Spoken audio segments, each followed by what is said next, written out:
But this is a really good, insightful question on a point that sometimes I think maybe I take for granted and that other people wouldn't.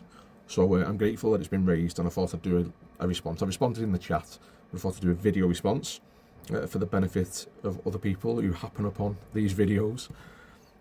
So the ātman and the jiva are what we tend to think of as souls in a lot of the Indian traditions. In Buddhist contexts, they specifically reject the atar, or the ātman, Pali Sanskrit. And the principle that they are rejecting is the idea that is this eternal, unchanging, ineffable thing, something that survives after death, something that constitutes the real you,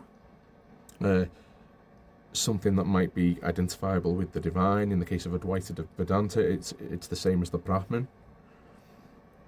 So yeah, in some ways it is a little bit anachronistic to say ātman is soul, but in other ways I think it's, like I said in the chat, it's a useful heuristic concept.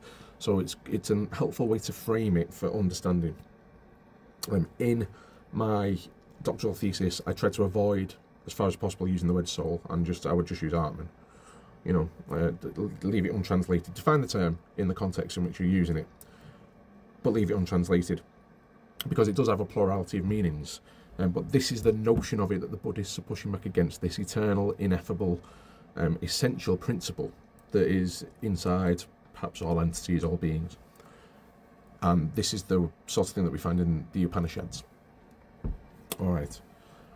So it's a definite pushback against that notion, which fits into the process ontology that Buddhists generally are said to adhere to. You know, no fundamental ultimate entities, everything in flux, everything relies on causes and conditions, everything sort of in constant movement.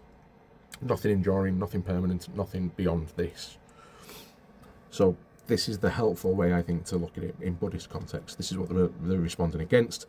If you see Buddhists use the word ātman or atar, a lot of the time, not always, and there's some debate about this in the Mahayana stuff, but a lot of the time they're using it reflexively, just to mean myself, the self, in the same way as we might say, I did that myself, I did that, as opposed to somebody else doing it. So there's a lot of context to be sort of clear about and wary of. And again, this is where a bit of sort of expertise and background knowledge comes in really useful. So yeah, is soul another way of referring to the idea of the permanent self?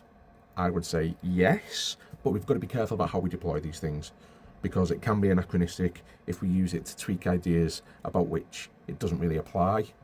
But it can be useful to us to frame it in this way for understanding.